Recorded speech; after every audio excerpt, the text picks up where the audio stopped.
Ah, Senhor, move o teu povo na direção da oração, Pai. Precisamos orar mais, meus irmãos. Buscar mais o Senhor. Nos fortalecer através da oração. Glória a Deus. Que tempo especial de ouvir a voz do Senhor. E vamos continuar ouvindo agora, amém? Eu vou pedir que alguém, por gentileza, traga só um copinho d'água para o pastor. Vou pedir que você abra a sua Bíblia, na verdade já disse, né? Êxodo capítulo 20, versículo 3.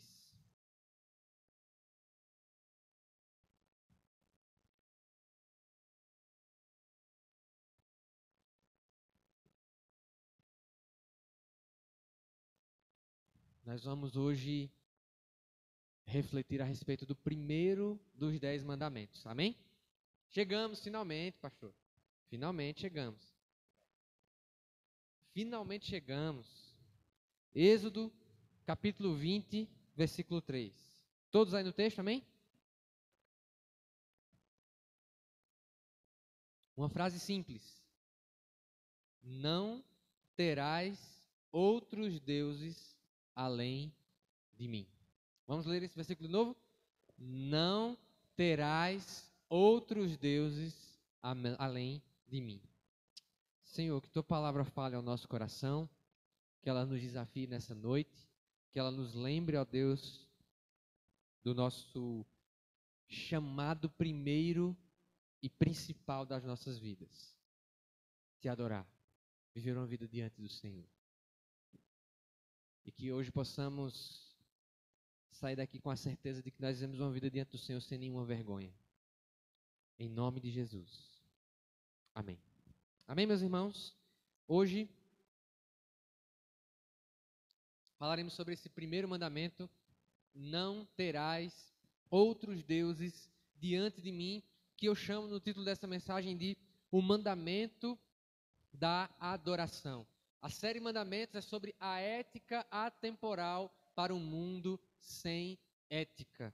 Nós vivemos hoje, no que diz respeito à adoração, uma ética totalmente desregrada, porque o mundo adora qualquer coisa que deseja adorar. O mundo coloca como Deus, coloca como centro da vida, as pessoas que vivem no mundo colocam como referência de vida e fonte da vida qualquer coisa que elas quiserem fazer, qualquer coisa que elas quiserem sentir, qualquer coisa que elas quiserem experimentar.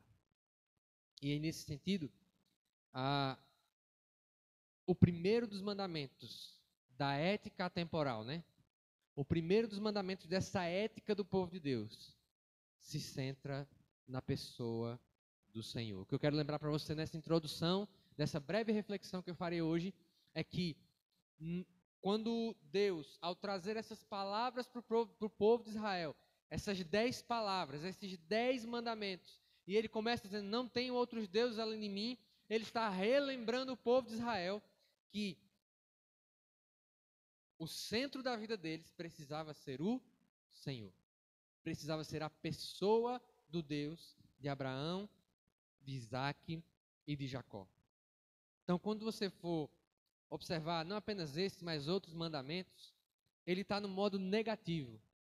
Deus está dizendo nos mandamentos aqui e em alguns outros, o mandamento é dado a partir do não. O que eu não posso fazer. Percebeu? Não terás outros deuses diante de mim. Deus dá o mandamento no negativo. Se nós colocássemos esse mandamento no positivo, o que seria? Eu sou o único Deus de vocês. Eu devo ser o único a quem vocês adoram. Eu devo ser o único a quem vocês prestam culto. Eu devo ser o único a quem vocês prestam obediência. Eu devo ser o único a quem vocês buscarão, adorarão, a quem vocês louvarão, elogiarão. Eu serei o centro da vida de vocês. Agora imagine que confusão seria na cidade de Caruaru se a cidade tivesse 5 bairros chamados centro. Imagine um viajante como eu, que moro há mais de 10 anos em Caruaru, mas ainda não conheço um monte de lugar aqui. As pessoas falam, onde isso? Imagine você, vai lá em Recife, vou dar um exemplo de Recife agora. E alguém dissesse, olha, não, esse lugar fica no centro de Recife. E você tivesse que perguntar qual deles, porque tem 10 centros na cidade de Recife. O que é que isso gera? Confusão. Ou então, quando alguém diz, é no marco zero da cidade. Onde é o marco zero? Não, tem 5 marcos zeros, tem 10 marcos zeros na cidade. Então não é marco zero. Quando nós tiramos aquilo que deveria ser referência, e quando nós dividimos qualquer coisa que é referência, e a gente divide, isso gera confusão. Às vezes se manifesta, por exemplo, no ambiente de trabalho. Eu já vi muito no ambiente de trabalho essa expressão. Quem já ouviu vai se identificar. Você está num lugar que todo mundo tem voz, todo mundo tem o mesmo direito de falar o tempo todo. E aí eu ouvia muito isso. Rapaz, aqui é muito cacique para pouco índio. Quem aqui já ouviu essa expressão? É muito cacique para pouco índio. Por quê? Um lugar sem referência. Imagine a gente precisar, como a gente precisou por esses dias, renovar o contrato de aluguel da igreja local. E dissesse assim, quem é o representante legal da igreja? A pessoa que responde pela igreja, a pessoa que é a referência quando se fala na igreja de Nazareno de Caruaru. Ah, nós temos umas 15 pessoas que podem ser isso. Não gera uma confusão? Igreja de Nazareno de Boa Viagem tem 70 representantes. Pode falar com qualquer um deles. Aí fala com um, diz uma coisa, fala com outro, diz outra, fala com outro, diz outra, a mesma coisa. Quando se perde a centralidade, quando se perde a referência, qual é o resultado? Confusão, caos, bagunça, desorganização. E é sobre isso que nós estamos falando quando falamos que Deus está no centro da ética do seu povo. Deus está como referencial da ética do seu povo. Deus está no lugar central daquilo que o seu povo faz ou não. Nele nós vivemos, nele existimos e dele somos geração, como diz o apóstolo Paulo, citando o poeta grego. Porque dele, por ele e para ele são todas as coisas.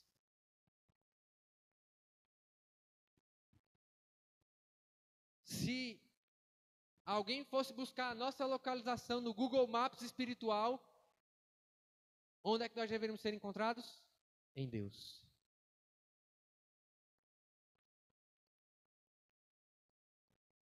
Então, esse mandamento da adoração é um mandamento que mexe com essa questão da referência.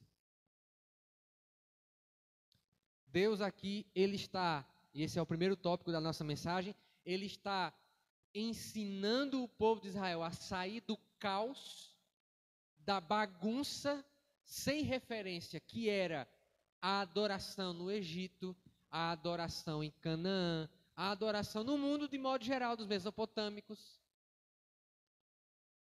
Deus está dizendo, olha, eu estou tirando vocês da bagunça sem referência da adoração, que é a vida desses povos, e agora eu estou dizendo, olha, eu estou trazendo uma centralidade, um lugar específico, uma pessoa específica que sou eu mesmo, o próprio Deus.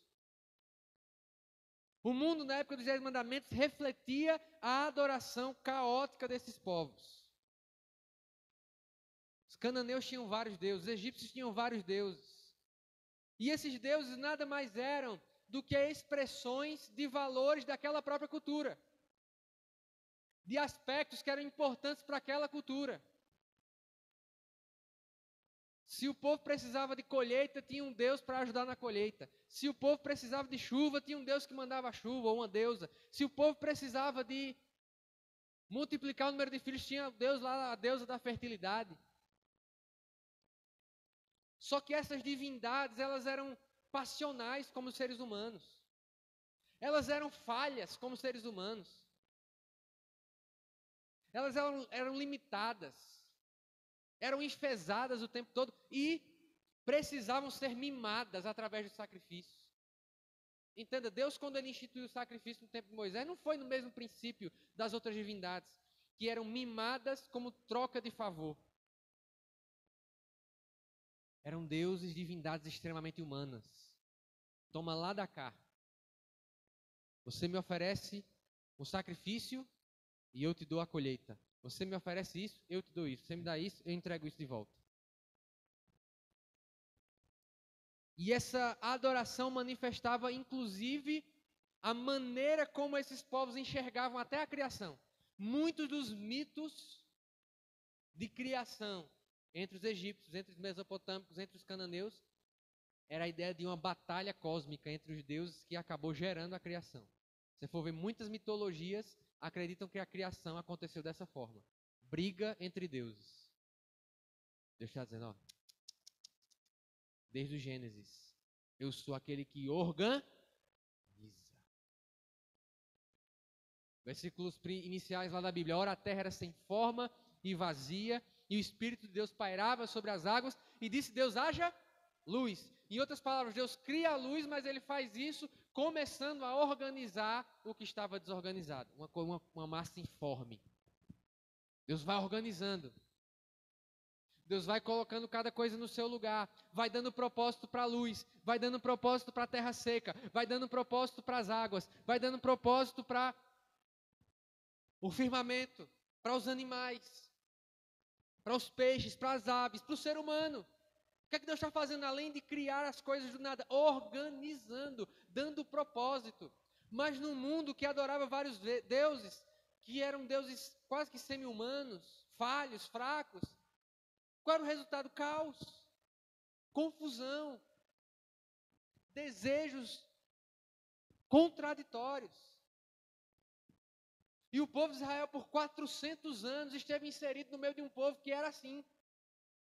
Que adorava o faraó, que adorava o sol, que adorava o rio Nilo,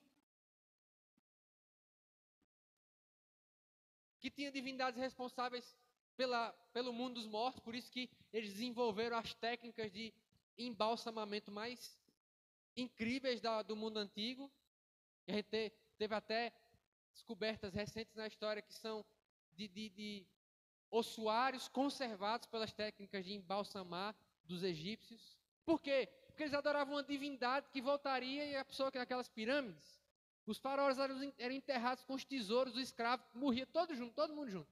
O faraó morreu, o escravo tivesse vivo, babau para ele.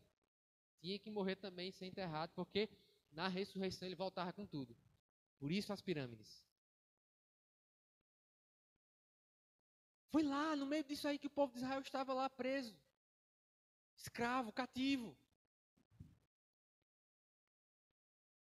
Mas enquanto esteve libertando o povo de Israel através das pragas que Deus enviou, Deus foi vencendo as divindades e a visão dos egípcios a respeito daquilo que eles adoravam.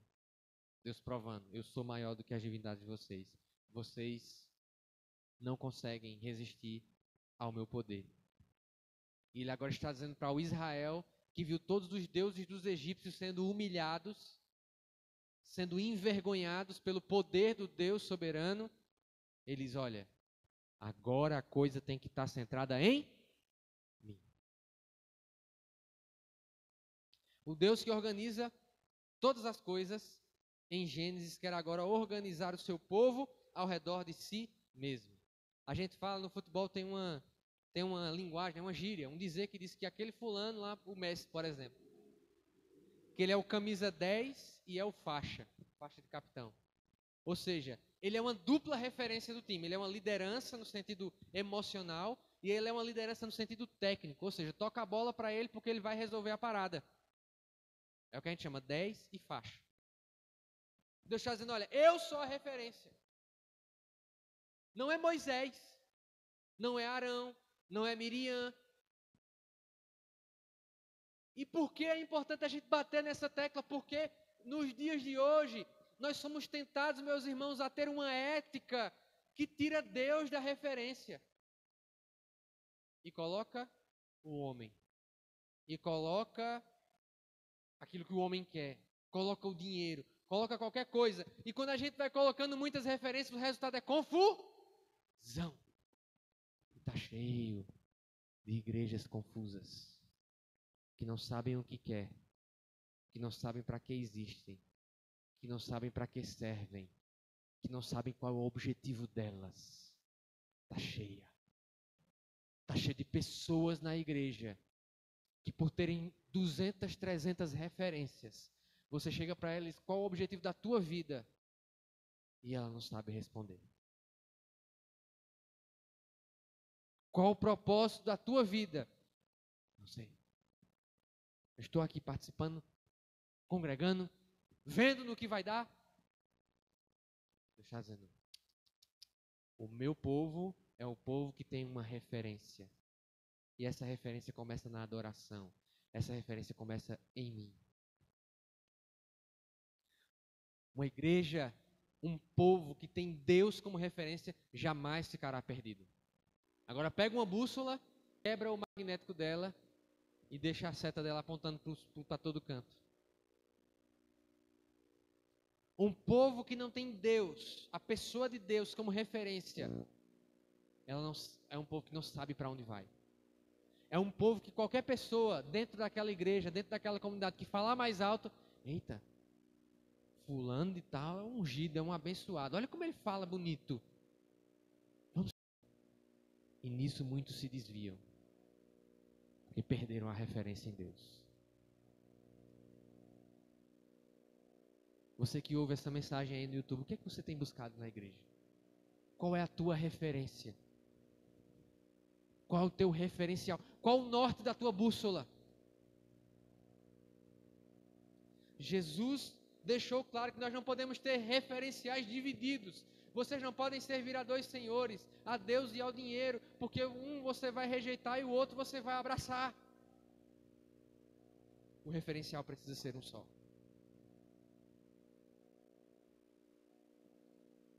E aí isso está expresso, essa necessidade de ter apenas um referencial de adoração, está expresso na frase, na primeira parte da frase: não terás outros deuses.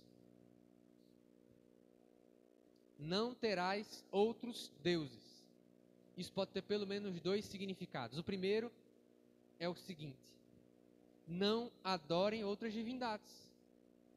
Não adorem os deuses dos cananeus. Não adorem os deuses dos egípcios. Não adorem, não prestem culto. Não ergam altares para essas pessoas.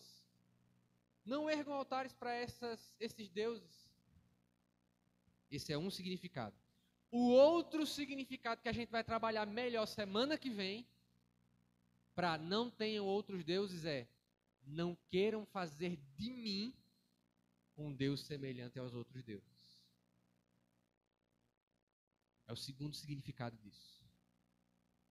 Tem gente que cai no primeiro erro. Adora outras divindades. Adora o Buda, adora... Embora ele não seja tecnicamente uma divindade, o Buda, né? Buda não é uma divindade para os budistas. Mas adora lá os orixás, adora lá as outras divindades. Tem gente que incorre nessa questão. Tem gente que, por outro lado, incorre na primeira e na segunda questão. E geralmente dentro do povo de Deus. Ou seja, cria um Deus que ele acha que deveria ser e quer submeter o Deus da Escritura ao que ele criou. Isso também é idolatria. Isso também é pecado. Isso também foge da ética atemporal de Deus. Querer que Deus seja como eu quero. Querer que Deus seja como um ídolo. Querer que Deus se manifeste, que Ele faça, que Ele pense, que Ele planeje, que Ele haja do jeito que eu quero. Deus está dizendo: eu não aceito nenhuma dessas duas coisas.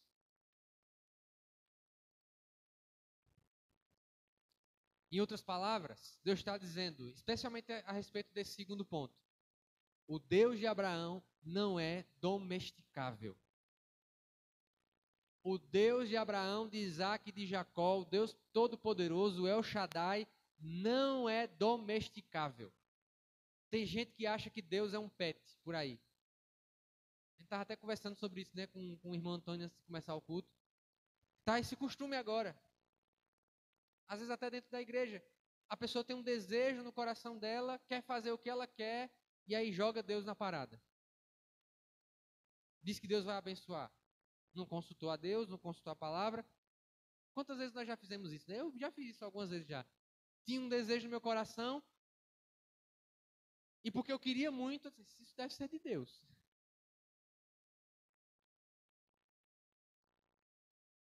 Mas Deus não é um pet. Deus não é domesticável. Quando a gente age assim, é como se a gente estivesse dizendo assim: pega uma coleira, vem cá, Deus. Coloca no pescoço, vamos passear. Vai lá pro parque. Bora lá pra comer um pastel lá no Irmão Antônio. Vamos lá na casa da Irmã Jaque. Bora lá fazer uma fisioterapia com o Vitor. E Deus tem que ir. Mas Deus, quando Ele diz a referência sou eu, e não tentem me fazer como os outros deuses, não tentem achar que eu sou como os outros deuses, Ele está dizendo, eu não me submeto aos padrões de vocês. Vocês é que se submetem a mim.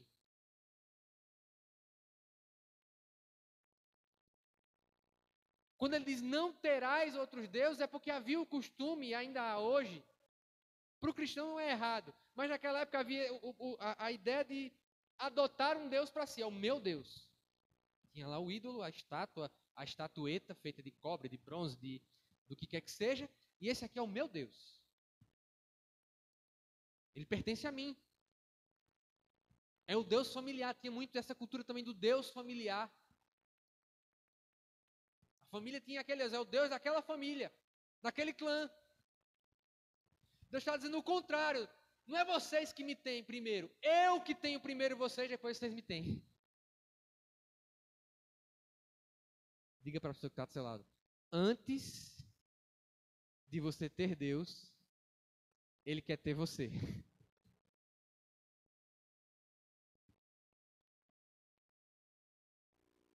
Podemos dizer, pastor, meu Deus e meu Senhor, podemos, se nós somos dele. Se nós pertencemos a Ele. Se nós nos entregamos a Ele. Está errado não, pode dizer, para todo mundo. O Deus em que eu creio, eu falo, meu Deus, o meu Jesus. Mas por quê? Porque um dia eu disse, eu sou teu. Porque um dia você disse, eu sou teu, Jesus. Eu sou tua, Jesus. Aí você pode dizer. Mas tem gente, principalmente quando quer inventar moda a respeito de Deus, diz, o Jesus em que eu acredito, já ouço tanto essa frase, o Jesus em que eu acredito nunca julgou. Será? Pode ser o seu Jesus, mas o daqui julgava e muito. Chamou gente de hipócrita, chamou gente de sepulcro caiado, disse para um assim, ó, vai, não peques mais, chamou de raça de víbora, chamou de incrédulo, ele julgava e muito. O nome disso é julgar. E ele disse que é para a gente julgar também. Poxa, mas não tem dizendo não julgueis segundo a aparência, mas julgai com reta justiça, ou seja, é para julgar. Se estiver errado, tem que dizer. Tem que falar. Aí essa história, o Deus que eu sirvo, o Deus que eu conheço. Se for o Deus da Escritura, pode dizer isso. Agora, se for para inventar moda sobre Deus, pode não. Fazer que o André vai lá, você não é crente, não.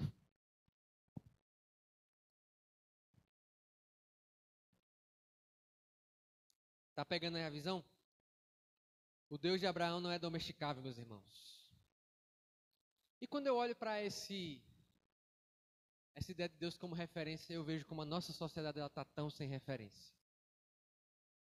Lembra, talvez alguns de nós aqui estivemos na mensagem que eu preguei sobre o texto de Isaías. Se não falha a memória, Isaías 26, agora fugiu da cabeça do pastor. É muita mensagem que o pastor prega, às vezes foge da mente. Inclusive, eu contabilizo a mensagem, hoje é a mensagem 90 desse ano. E lá no texto de Isaías, o que acontece lá? Deus fala, meu povo está tão fragilizado, tão sem referência, que um menino vai governar sobre eles. Qualquer pessoa que tiver uma capa vai governar sobre eles. Não parece com o que a gente vive hoje? A gente tem tão poucas referências, na verdade está tão sem referência de adoração, que qualquer um lidera sobre nós. Qualquer despreparado. Eu não estou falando só na política, estou falando em tudo. Quando eu vou na internet, meus irmãos, eu fico assombrado com o que se tem chamado de especialista. A pessoa viu 2, 3 coisas de teologia, é o especialista em teologia. A pessoa viu 2, 3 coisas sobre política, é o especialista em política. Viu 2 ou 3 coisas, leu 3 ou 4 livrinhos desses, viu um vídeo no YouTube, já sabe mais do que o pastor, do que a pastora dele. Virou especialista. Eu fico assombrado com isso. Isso e as pessoas dão crédito para esse tipo de coisa. Dão ouvidos para esse tipo de pessoa. Por quê? Porque estamos sem referência.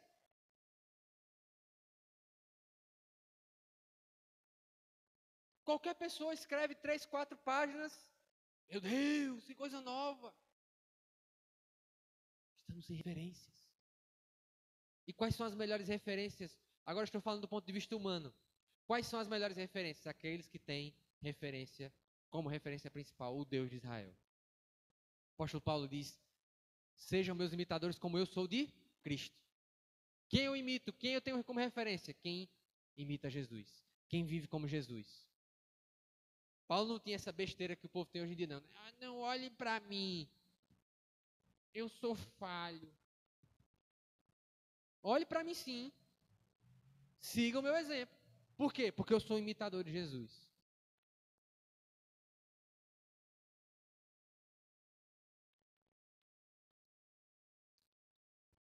Nós fizemos um caos de adoração, meus irmãos, nos dias de hoje. A palavra seguinte, a parte seguinte da frase é: não terás outros deuses, na NVI, além de mim. Mas as traduções mais antigas, talvez a sua diz, diante de mim. Porque a expressão ali no original diz, não tenho outros deuses na minha face. Em outras palavras, diante dos meus olhos. Não tenho outro tipo de referência de adoração, não tenho outro tipo de a força principal da vida de vocês, fonte e destino da vida de vocês, além de mim ou diante da minha face. E eu pergunto, existe alguma coisa no universo, visível ou invisível, que aconteça longe da face de Deus?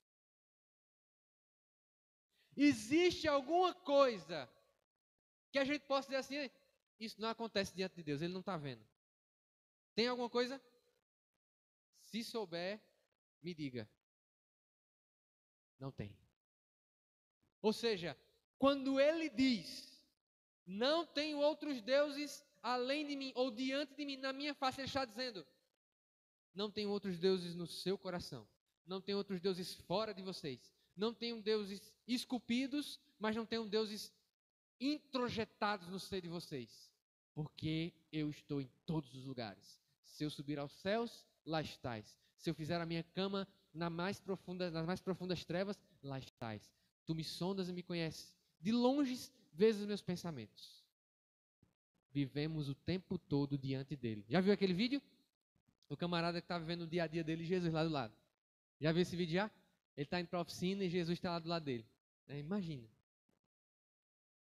Uma vez eu ouvi numa pregação, viva a sua vida de tal forma que o que você estiver fazendo em um determinado momento, você poderia fazer na frente de sua mãe. Eu vi isso numa mensagem uma vez. Isso que você está fazendo aí agora, você podia fazer na frente da sua mãe?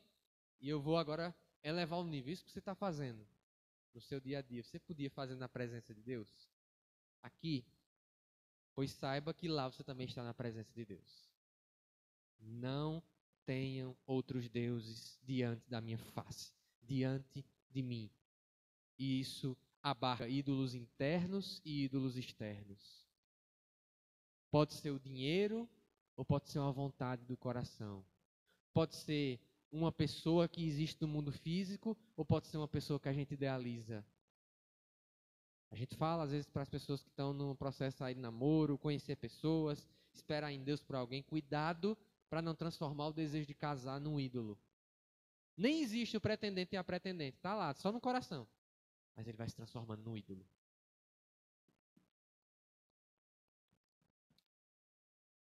E eu quero encerrar, meus irmãos, com 3 perguntas, essa minha palavra de hoje. Primeira pergunta. Deus está admitindo aqui que existem outras divindades? Porque parece que é, né? Deus está dizendo, não tem outros deuses além de mim. É como se Deus estivesse dizendo, então talvez existam outros deuses, então, talvez existam outras divindades que possam ser adoradas. E a gente vai para um texto que explica isso, porque a Bíblia explica a Bíblia. Vá lá para 1 Coríntios, capítulo 8.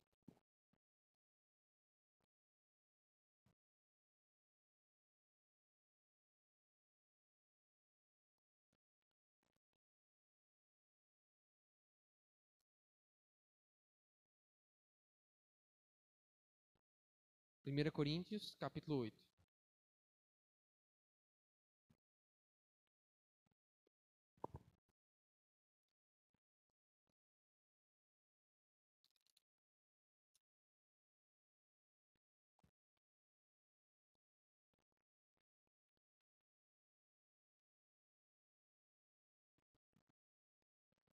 Vamos ler a partir do versículo 1 ao 6. Com respeito aos alimentos sacrificados aos ídolos, sabemos que todos temos conhecimento. O conhecimento traz orgulho, mas o amor edifica. Quem pensa conhecer alguma coisa ainda não conhece como deveria, mas quem ama a Deus, este é conhecido por Deus. Portanto, em relação ao alimento sacrificados aos ídolos, sabemos que o ídolo não significa nada no mundo e que só existe um Deus. Pronto, pergunta resolvida.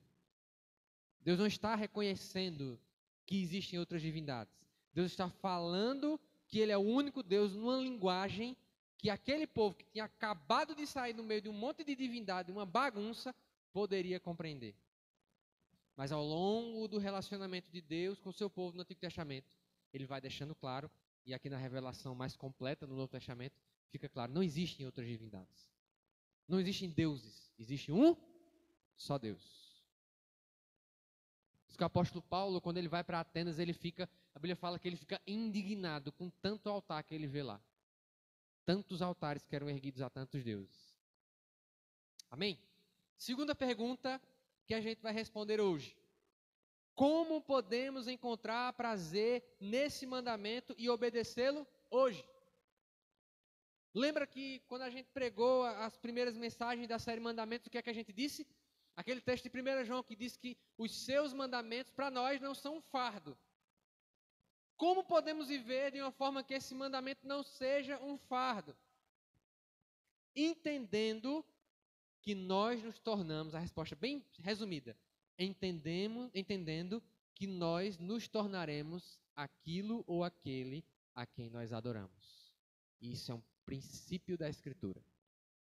Nós encontraremos prazer no fato de que Deus, no mandamento de que Deus é o único a ser adorado, quando nós entendermos que nós somos aquilo ou aquele a quem nós adoramos. Portanto, se Deus está no centro da nossa adoração, quanto mais o adoramos, mais parecidos ficamos com Deus. E o mesmo acontece na idolatria.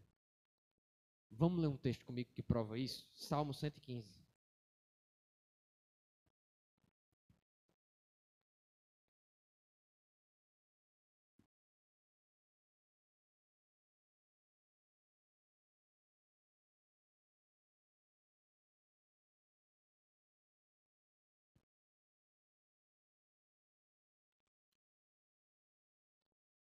Salmo 115.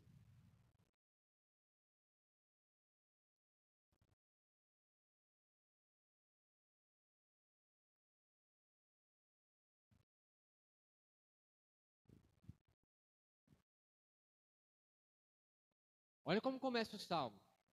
Salmo 115, versículo 1. Não a nós, Senhor, nenhuma glória para nós, mas sim ao teu nome, por teu amor e por tua fidelidade. Por que perguntam as nações, onde está o Deus deles? Até hoje essa pergunta é feita. O nosso Deus está nos céus e pode fazer tudo o que lhe agrada. Os ídolos deles, de prata e ouro, são feitos por mãos humanas. Têm boca, mas não podem falar. Olhos, mas não podem ver. Têm ouvidos, mas não podem ouvir. Nariz, mas não podem sentir cheiro. Têm mãos, mas nada podem apalpar. Pés, mas não podem andar. E não emitem som algum com a garganta. Tornem-se como eles, aqueles que os fazem, e todos os que neles confiam. Em outras palavras, o salmista está dizendo: aquele que adora o ídolo vai ficando parecido com ele. Porque os gregos, por exemplo, desenvolveram uma sexualidade tão pervertida, porque isso estava no centro da adoração deles. Os deuses gregos eram assim. Agora, se nós resolvermos viver uma vida centrada em Deus, centrada na pessoa de Cristo, com quem você acha que você vai ficar parecido? Com Jesus. E é esse o desejo da nossa alma. O prazer, a nossa alegria é saber que quando nós obedecermos a esse mandamento, não termos nenhum Deus além dele, de adorá-lo em todas as instâncias da nossa vida, nós seremos parecidos com o próprio Deus. Se você quer uma recompensa maior do que essa, se você quer um deleite, um prazer maior do que esse, o de ser parecido com o seu próprio Deus, se você quer mais do que isso, nada vai poder satisfazer você. Saber que eu posso ser parecido com um Deus a quem eu adoro. Porque nós nos tornamos aquilo ou aquele a quem nós adoramos. Amém? E uma última pergunta, diz que eram 3, né? Você acha que esse mandamento, talvez, que isso é uma coisa muito básica, pastor? Tudo aí que o senhor falou, eu já sei já. Isso é uma coisa muito simples. O povo de Israel que era besta. Meus irmãos, a idolatria é algo tão sério. É uma questão tão do nosso coração pecaminoso. Que João, o apóstolo João escreveu em 1 João capítulo 5, 21. Filhinhos, guardai-vos dos ídolos. Sabe o que acontece com o próprio João? O próprio que escreveu isso, guardai-vos dos ídolos. Vá agora para Apocalipse capítulo 22. Para quem acha que idolatria é besteira, para quem acha que idolatria, pastor, isso aí é só coisa dos católicos. Né? Tem crente que acha que idolatria é só coisa dos católicos. Vá lá, Apocalipse 22. Veja qual é a atitude do mesmo João que disse, filhinhos, guardai-vos dos ídolos. No fim da Bíblia, nas últimas frases, nas últimas palavras da Bíblia, olha o que acontece aqui. Apocalipse 22, versículo 8. Eu, João, sou aquele que ouviu e viu estas coisas. Ele está encerrando o livro. Está encerrando o último livro da Bíblia. Eu, João, sou aquele que ouviu e viu todas essas coisas. Tendo-as ouvido e visto, o que foi que ele fez? Caí aos pés do anjo que me mostrou tudo aquilo para adorá-lo. Olha só, um apóstolo do Cordeiro, que escreveu sobre guardar o coração dos ídolos, que está recebendo a revelação das últimas coisas. Ele está diante de um ser angelical e está prestes a adorá-lo. Qual a resposta do anjo? Mas ele me disse, não faça isso. Sou servo como você e seus irmãos os profetas e como os que guardam as palavras desse livro. Adore a Deus. Adore a Deus. Meus irmãos, se um apóstolo do Cordeiro, na última revelação da Escritura, precisou ser advertido sobre a idolatria, por que eu e você não deveríamos tomar cuidado? Por que eu e você não deveríamos estar de guarda levantada assim, ó,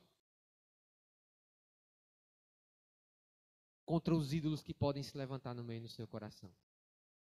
Adore a Deus. Fique de pé.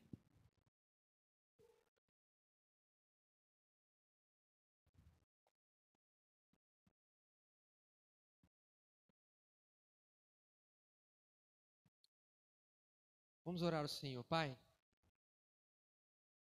nós iniciamos essa oração com a palavra do salmista, não a nós, Senhor.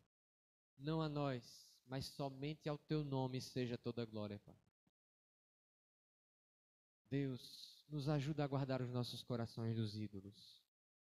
Nos ajuda a colocar o nosso temor em Ti e a ter a referência da adoração em Ti.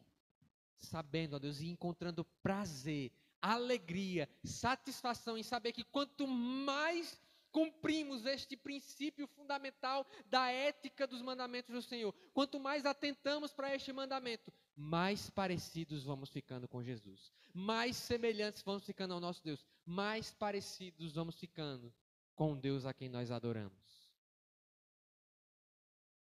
Senhor, que a tua igreja, a igreja de Nazaré de Caruaru, não tenha ídolos em seus corações, individualmente e coletivamente.